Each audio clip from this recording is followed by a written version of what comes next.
Welcome to my channel. आज जो है हम एनटीपीसी का मॉक दूसरा करने वाले हैं और कम समय में करने की कोशिश करेंगे। आप इसे पॉज करके भी सॉल्व कर सकते हैं और जब नहीं बने तब आप सॉल्व कर सकते हैं। So let's start. इसका मान ज्ञात कीजिए A cube plus B cube का। A square plus B square plus 2ab बराबर होता है ए प्लस बी के होल स्क्वायर के। तो ये A square plus B square दिया हुआ है, यहाँ ए भी दिया हुआ है, तो इसमें मान रख लेंगे 82 और 2 है तो 2ab का मान कितना निकल आएगा। ab का मान 9 है तो 2ab का मान 18। a प्लस बी का स्क्वायर, इसे जोड़ेंगे तो 100 आता है, तो a प्लस बी का मान 10 आ जाएगा। तो a cube plus B cube का मान कितना होता है, फॉर्मूला क्या है a cube plus B cube का, बराबर a प्लस बी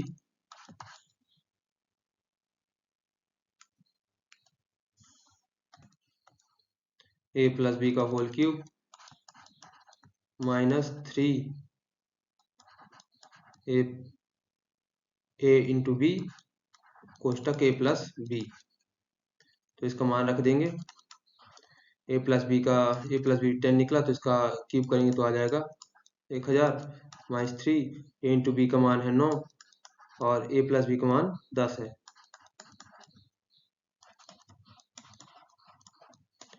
-9 270 से घटाएंगे तो आएगा 730। ए क्यूब प्लस बी क्यूब का मान कितना आ जाएगा 730। प्रति किलो गेहूं की कीमत में 25% के कमी के कारण जॉन 600 रुपए में 5 किलो अधिक खरीद पा रहा है। गेहूं का वास्तविक मूल्य क्या है।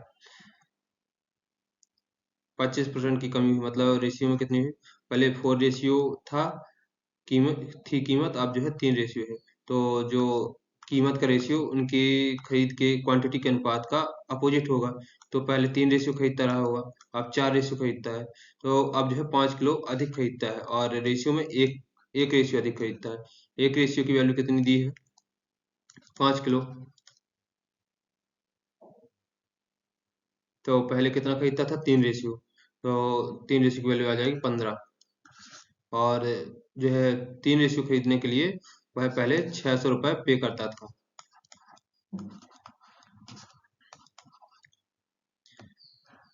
और खरीदता कितना था, 15 kg।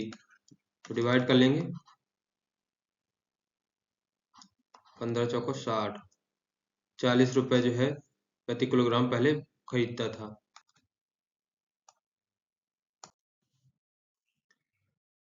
यह किससे विभाज्य है, इसमें 3 की पावर 71 जो है कॉमन आ जाता है, ये यहाँ पे 1 बचेगा, यहाँ पे 3 बचेगा, यहाँ 3 स्क्वायर और यहाँ पे 3 की पावर 3 बचेगा और यहाँ 3 की पावर 4। तो इसे सॉल्व कर लेंगे।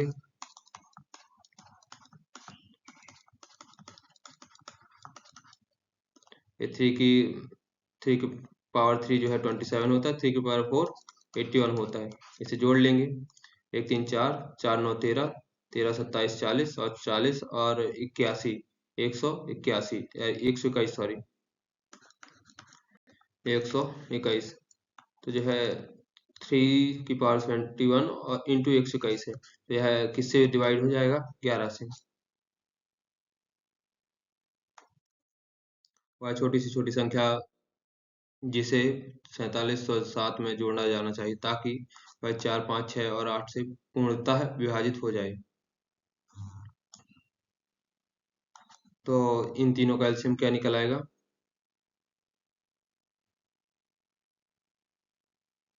120 जो है इन चारों का एलसीएम निकल आएगा।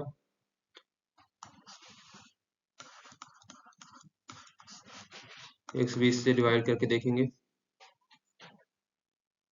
3 बार जाता है, ये यहाँ पे बचेगा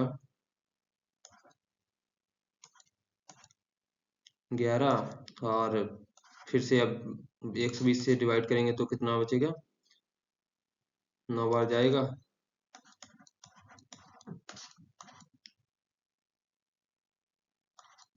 27 बचता है।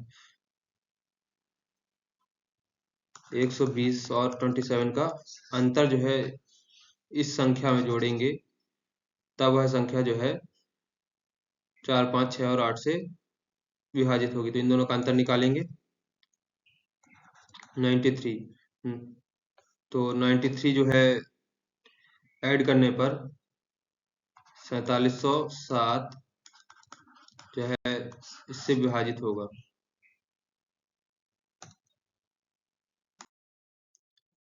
इसका मान सरल कीजिए, निकालिए। तो 17 अट्ठे 136 होता है, -6। अब ब्रैकेट को सॉल्व कर लेंगे।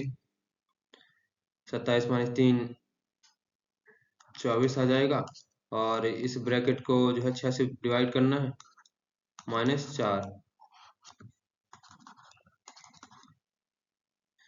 इसे और सॉल्व करेंगे तो ये हो जाएगा 4 -4। इस ब्रैकेट की वैल्यू 0 आ जाएगी।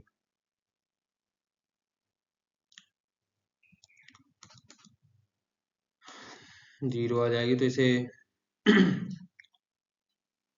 इसका मान 0 है।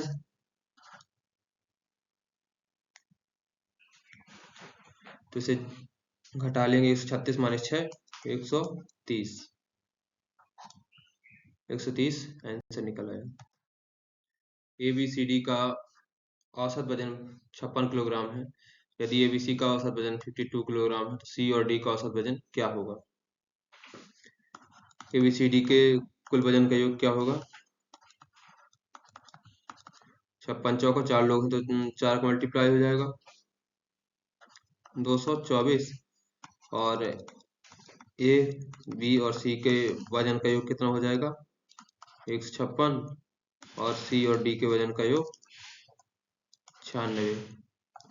तो C का वजन ज्ञात करना है, एक यहाँ पे भी C है, यहाँ पे। तो इन दोनों को जोड़ देंगे और इसको घटा देंगे इनके जोड़ने में।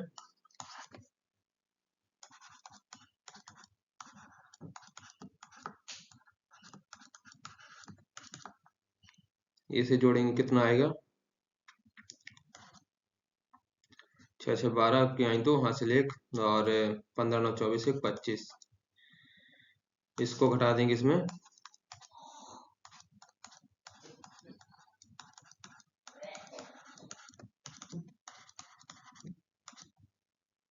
तो ये आ जाएगा C की वैल्यू। C की वैल्यू कितनी निकल आई, ये 28। C की वैल्यू 28 हो जाएगी। वो केंद्र वाले एक वृत्त के बाह्य बिंदु P से स्पर्शरेखा P और PB खींची जाती है। PAB का मान 55 डिग्री आता है, तो AOB का मान ज्ञात कीजिए। एक वृत्त है, PA और PBA जो है उनकी स्पर्श रेखाएं हैं, वो उसका केंद्र बिंदु है।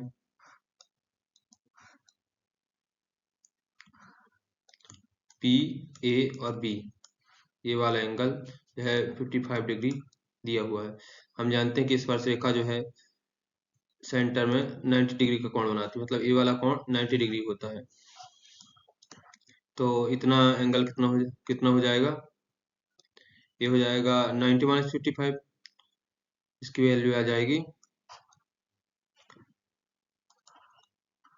35 डिग्री। इस प्रकार से भी 35 डिग्री हो जाएगा।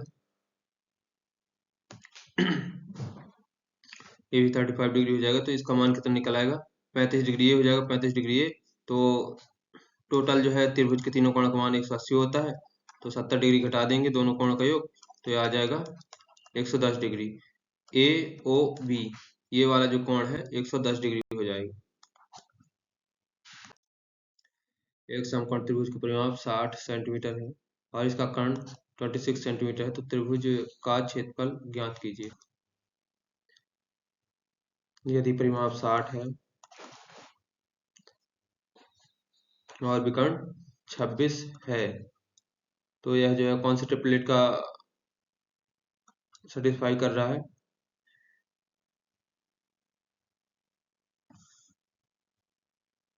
ये 26, 24 और 10 को सेटिस्फाई कर रहा है।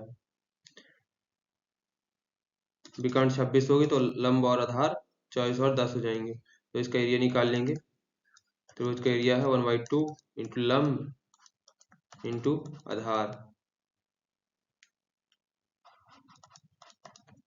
मान रखेंगे तो आ जाएगा 1/2 इंटू 24 इंटू 10, 24×5 120, उसका एरिया निकल आएगा। इसको सॉल्व कीजिए। इसे 5/7 का मान क्या हो जाएगा? 7 को 28 में भाग देंगे तो बचेगा 4, तो 5 चौक 20 माइनस 5। इसी प्रकार इसे सॉल्व करेंगे। पहले ब्रैकेट सॉल्व करते हैं, तो ये हो जाएगा 4 और ये बचेगा 12। इसका 3/4 करते हैं, इसका 5 का मल्टीप्लाई करते हैं, तो ये हो जाएगा 5 9 45 के 5 हासिल 4, 5 3 15, 4 19 की आई 9, 5 दूनी 10 और 1 11। इसे सॉल्व करेंगे और तो इसका मान कितना निकल आएगा? 4 से डिवाइड किए तो 3.1 और 3 से मल्टीप्लाई कर दिए तो 9.3 प्लस 11.95। इसी का मान केवल ये नीचे वाले का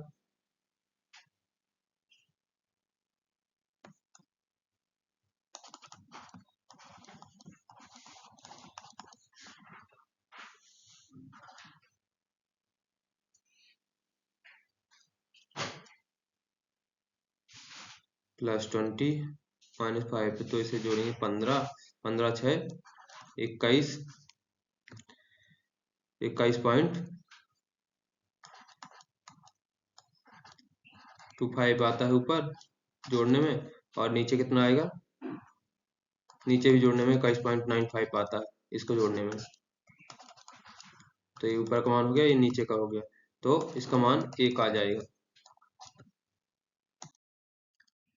यदि cos x बराबर इतना दिया हुआ है तो जो x है वह 180 से ये 270 के बीच में है, तो इसका मान ज्ञात करना है। तो ये कितने डिग्री की वैल्यू हो जाएगी कि 180 से 270 के बीच में है, तो ये हो जाएगी वैल्यू cos, और 240 डिग्री की वैल्यू हो जाएगी ये -1/2।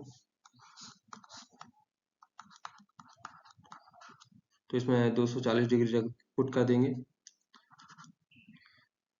इसमें ये थर्ड क्वाड्रेंट में आ जाएगा, तो इसमें tan और cot पॉजिटिव रहते हैं और बाकी नेगेटिव रहते हैं, तो इसलिए यहाँ पे नेगेटिव है। और 240 में होता है 180 + 60 डिग्री, और 180 डिग्री में थीटा चेंज नहीं होते, मतलब साइन कॉस कॉस में ही रहता है, साइन साइन में ही रहता है, टेन टेन में ही रहता है, तो इसलिए 4 tan 60 डिग्री की वैल्यू हो जाएगी। tan 60 डिग्री की वैल्यू कितनी हो जाएगी? tan 60 की वैल्यू रखेंगे √3 होती है, और -3 और cos स्क्वायर। cos यहाँ पे जो है cosec थर्ड क्वाड्रेंट में माइनस में होगा और स्क्वायर में है, cosec की वैल्यू हो जाएगी इधर 2/√3 माइनस का, और इसका स्क्वायर कर देंगे तो इतनी वैल्यू निकलेगी। ये हो जाएगा √3 का स्क्वायर 3 और 4 में मल्टीप्लाई करेंगे तो आ जाएगा 12 -3 इंटू ये 2/3, सॉरी 4/3, ये आ जाएगा 8।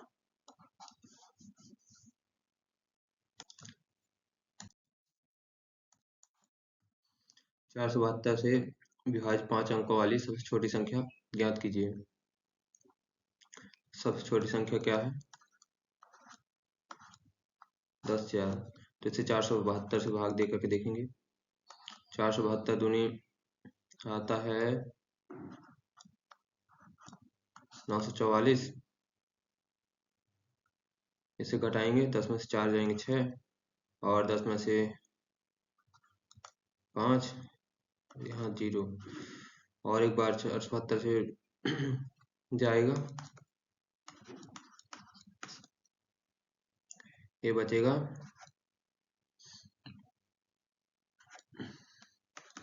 88। 88 जो है 10,000 को भाग देने में शेषफल प्राप्त होता है। तो मतलब इससे 88 कम जो संख्या है वह जो है 472 से विभाज्य है, लेकिन वो 4 अंकों की हो जाएगी। तो 472 में 88 का अंतर लेकर के इसमें जोड़ देंगे संख्या, तो वह संख्या निकल आएगी। तो घटा लेंगे एक बार और, 47 में से 9 देंगे, बचेंगे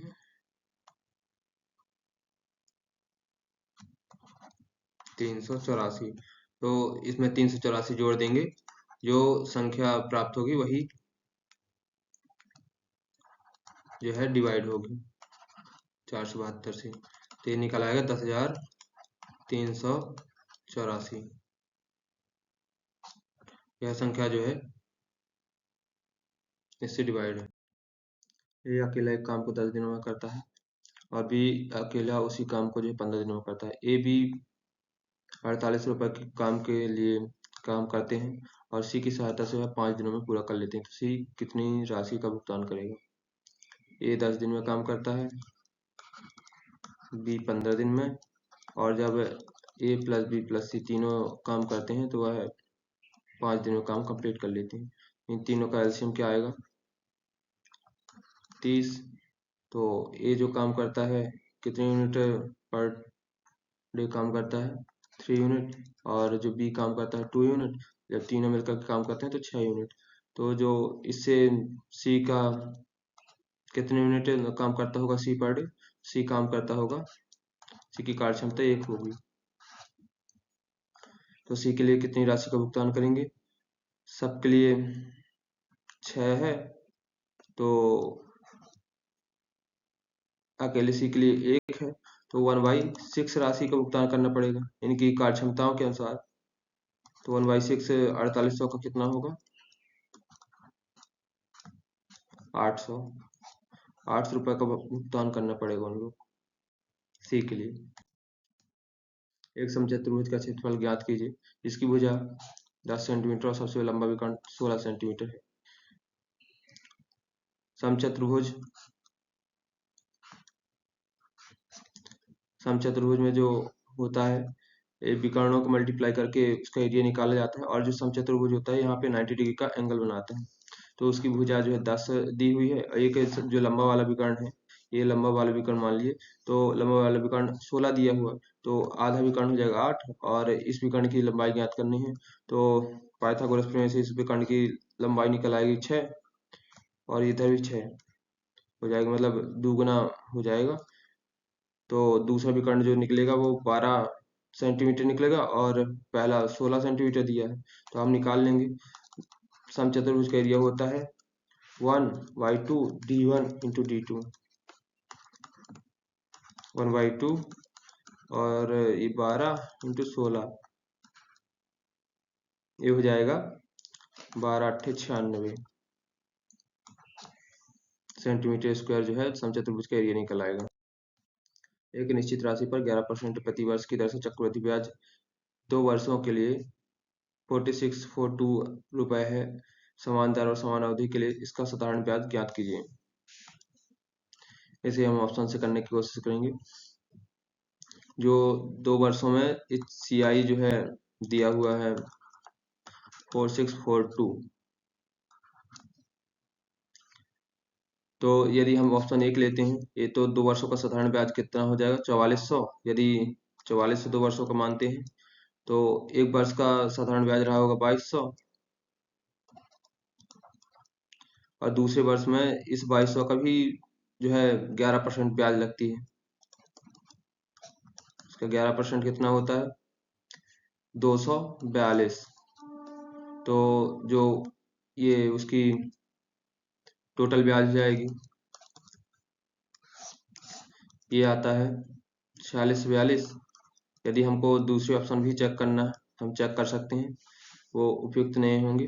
ये यदि 3500 लेते हैं, 3500 में 2 वर्षों के लिए 3500 होगा सिंपल इंटरेस्ट, 1 वर्ष के लिए होगा 1750, दूसरे वर्ष के लिए 1750, और इसका दूसरे वर्ष के लिए जो 11% प्राप्त होता है वो कितना होगा, वो होगा 5 7 5 12 के 2 1 7 1 8 9 92/192.5 जो है इसका 1750 में और ब्याज प्राप्त हुआ। जोड़ेंगे यदि तो ये होगा 3500 और 192.5, ये हो जाएगा 3692.5।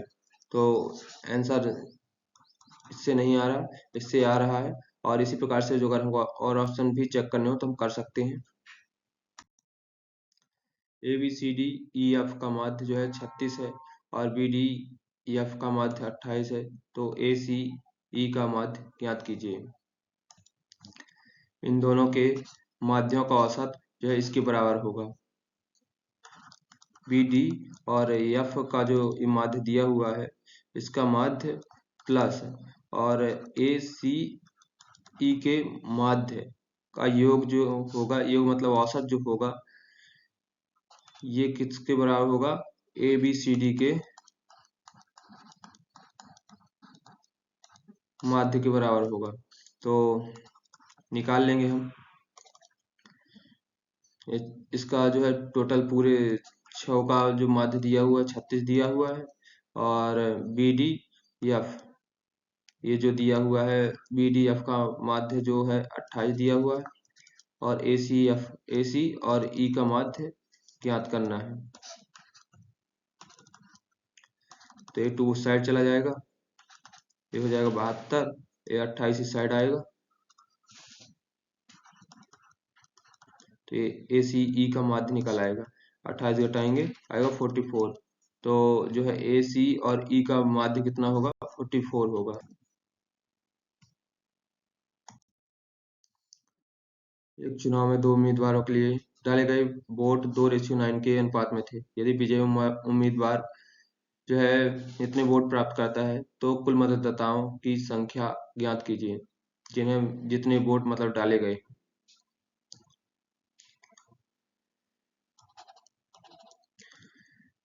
2:9 में वोट दिए हुए हैं दोनों उम्मीदवारों के, और जो जीतने वाला उम्मीदवार है मतलब अधिक वोट वाला, तो वो इतने वोट पाया है। तो 9 की वैल्यू कितनी दी हुई है, ये जीतने वाले उम्मीदवार की वैल्यू है, 9 से मल्टीप्लाई कर लेंगे, 9 एकम 9, सॉरी डिवाइड कर लेंगे तो एक रेशियो की वैल्यू निकल आएगी। 9 एकम 9 0, 9 इनाम 81, 33, 9 तीस 27, 6 2, 9 छक्का 54, 8 1, 9 इनाम 81। ये जो है एक रेशियो की वैल्यू हो गई। टोटल जो है मतदाताओं की संख्या निकालनी, तो कुल मतदाताओं की संख्या 9 रेशियो प्लस 2 रेशियो 11 रेशियो हो जाएगी। तो 11 रेशियो की वैल्यू निकालेंगे, इसमें 11 का दोनों साइड मल्टीप्लाई कर देंगे तो 11 रेशियो आ जाएगा। ये हो जाएगी 109369 और 109369। 9 6 15 के 5, 3 6 9, 9 1 10 के 0 हासिल 1, 9 3 12, 1 13 के 3 हासिल 1, 10 के 0 हासिल 1, 12 0 30 59 यह उसकी कुल मतदाताओं की संख्या निकल आएगी।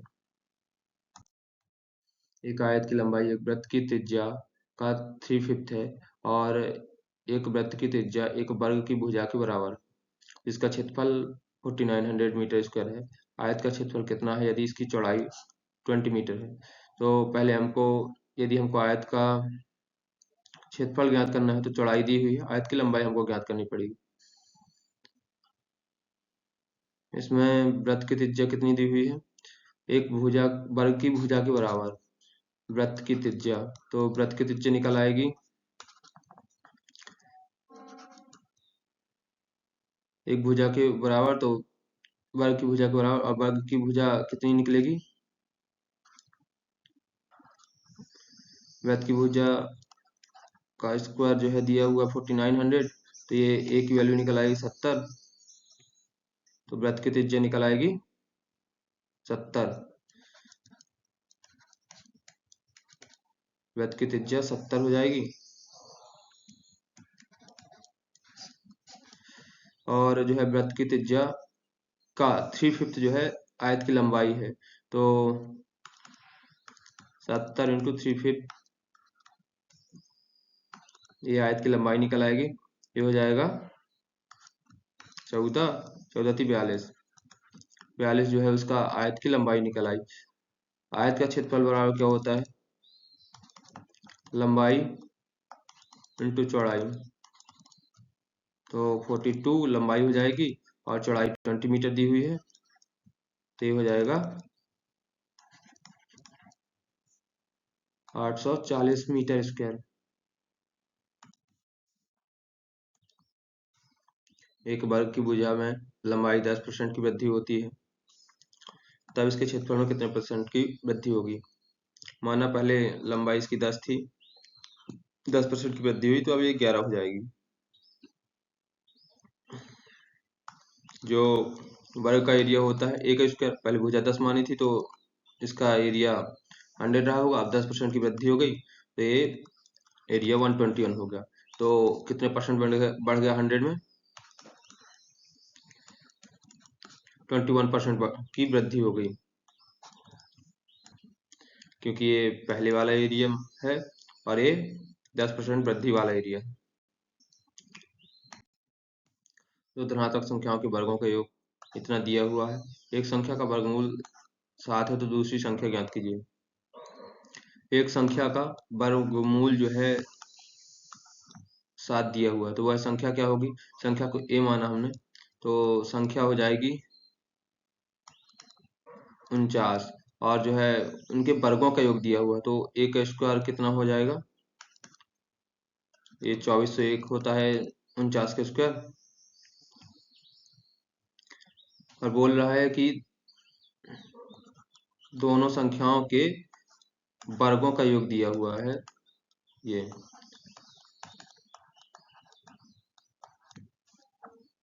तो इसकी वैल्यू यहाँ पे रख देंगे, तो 20 का निकल आएगा, मतलब दूसरी संख्या के वर्ग निकल आएगा, दूसरी संख्या निकल आएगी। ए स्क्वायर को इस साइड घटा दिए, ए स्क्वायर की वैल्यू 2401 निकल आई, तो बी स्क्वायर निकला 36, बी बराबर 6।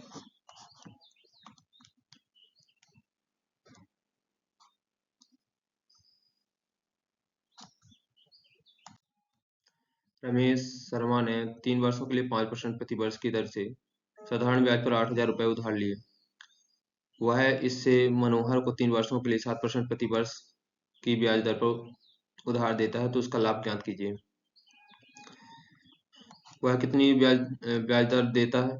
3 वर्षों में 5%, मतलब 15% जो है वह रमेश शर्मा जिससे उधार लिए वह 15% उसे देता है, और वह प्राप्त कितना करता है? 3 वर्षों तक 7%, मतलब 21%, 30 21% जो है वह प्राप्त करता है। वह कितना ही अधिक प्राप्त करता है? 6% अधिक। यह जो है जिससे उसने पैसे लिए ये 8,000, वह उसको 15% देता है, और वह टोटल वही जो मतलब उसने खुद से उधार दिए वह उससे 21% प्राप्त करता है, मतलब 6% जो है 6% का प्रॉफिट अर्न करता है। तो 8,000 का 6% कितना हो जाएगा? ये निकल आएगा 6 8 48, 4,000, अरे सॉरी 480।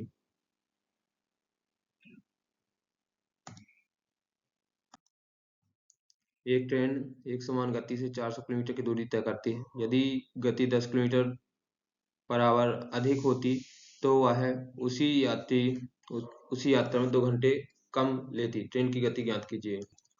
या तो हम इसे इक्वेशन बना करके सॉल्व करें। 400 किलोमीटर की दूरी जो है पहले x किलोमीटर पर आवर की स्पीड से तय करती है, फिर 400 किलोमीटर की दूरी जो है x प्लस 10 की स्पीड से तय करती है। तो इन दोनों के टाइम का जो रेशियो निकलता है 2 आवर निकलता है, मतलब टाइम का अंतर जो निकलता है 2 घंटे का निकलता है। या हम डायरेक्ट इसे ऑप्शन से चेक कर सकते हैं। ये बनने के बाद पहला ऑप्शन 40 दिया हुआ है, 40 को पुट करेंगे तो ये यक्स की वैल्यू 40 रखेंगे तो ये आ जाएगा 10, और ये इसमें 40 रखेंगे तो ये 40 10 50, 400 भागा 50 हो जाएगा तो ये 8 आ जाएगा। टोटल 2 घंटा ये सेटिस्फाई कर रहा है, तो यही आंसर हो जाएगा। यदि हमको अदर ऑप्शन भी चेक करने हैं तो हम वैल्यू पुट करके चेक कर सकते हैं। 400 यक्स की वैल्यू रखेंगे इधर 50, और इधर 400 इधर 50 रखे वैल्यू तो ये हो जाएगा 60। ये आएगा 8 माइनस 6 6 36 सही 2/3। इसे घटाते हैं तो 2 आवर नहीं आता, इस वजह से यह सेटिस्फाई नहीं होगा। इसी प्रकार से आगे भी value you can put it. एक फार्म में पुरुष और महिला सदस्यों का अनुपात 4:5 था। फर्म ने पुरुषों की संख्या में 80% और महिलाओं की संख्या में 60% की वृद्धि करने का निर्णय लिया, तो फर्म में पुरुष सदस्य और महिला सदस्यों का नया अनुपात क्या होगा। जो है पहले पुरुष सदस्य और महिला सदस्य का अनुपात ये दिया हुआ था, इसमें जो है 80% की वृद्धि करता है, तो 4 का 80% कितना होता है 3.2 की वृद्धि करता है, और इसमें कितने परसेंट की 60% की वृद्धि करता है। तो 5 का 60% कितना होता है 3। तो इन दोनों को जोड़ देंगे, ये हो जाएगा 7.2:8। ये जो है उसका बाद में नया अनुपात निकलेगा, नया अनुपात में इसका अनुपात निकाल लेंगे, ये हो जाता है 9:10। उसका पुरुषों का और महिलाओं का नया अनुपात जो है 9:10 हो जाएगा। ए बी से 5 गुना काम करने वाला है, इसलिए बी से 60 दिनों से कम समय में वह पूरा कर लेता है, और वे एक साथ काम करते हुए इसे कितने दिनों में पूरा करेंगे।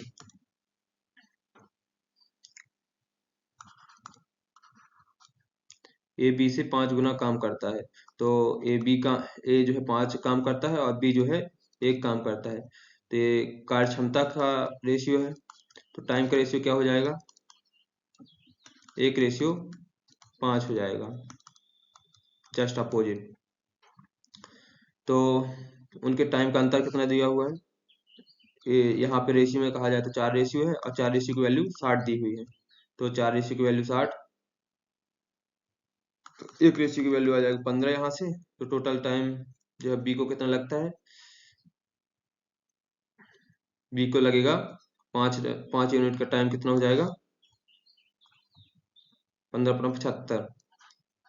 75 दिन जो है बी को काम करने में लगते हैं, जब बी एक कार्य क्षमता के साथ काम करता है।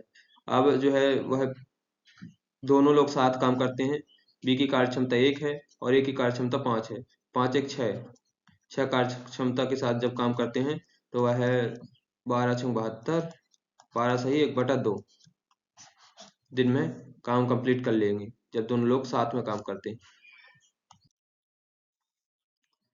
6 अंकों की सबसे वह छोटी संख्या जो 4 8 12 और 16 से पूर्णतः विभाज्य है, तो इसका एलसीएम निकाल लेंगे। एलसीएम कितना आता है 48। 6 अंकों की सबसे छोटी संख्या कौन सी होगी,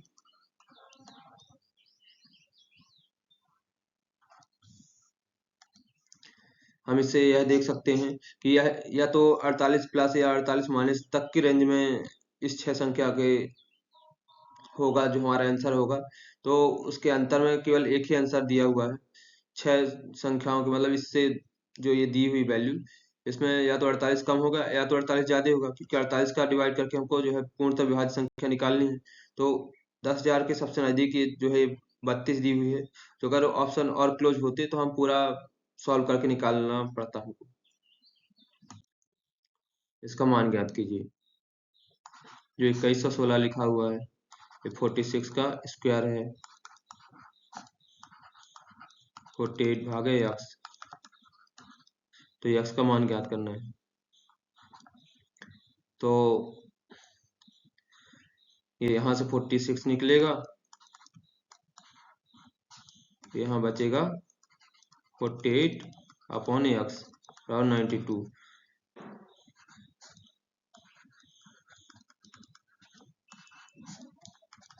यहाँ 46 से डिवाइड हो जाएगा तो बचेगा केवल 2।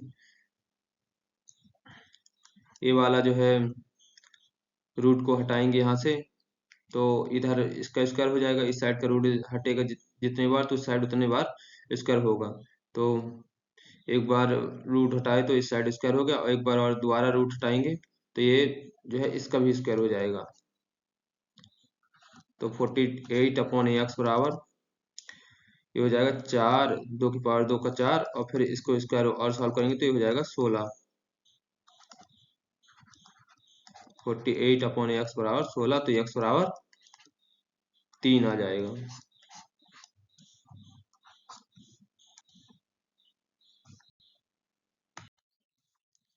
इसका मान ज्ञात कीजिए।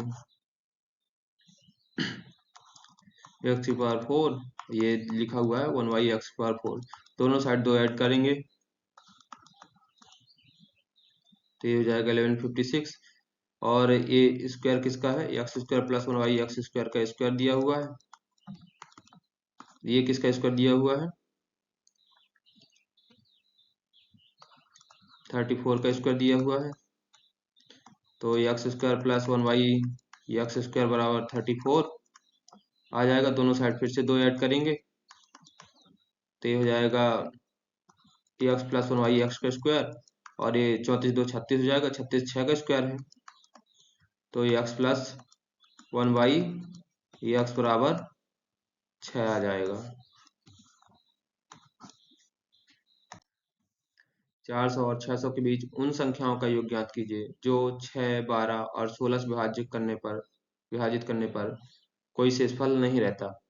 तो इन तीनों का एलसीएम कितना आ जाएगा? 48।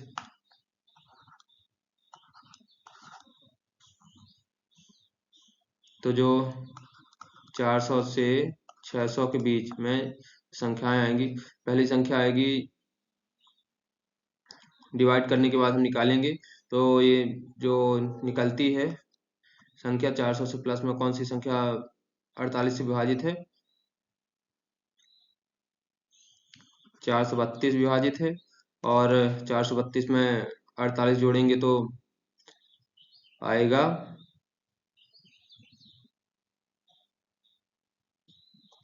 480, और 528, 576। ये चार संख्याएं जो हैं 48 से डिवाइड होती हैं। इसे हम डिवाइड करके शेषफल करके या गुणा करके किसी भी प्रकार से निकाल सकते हैं।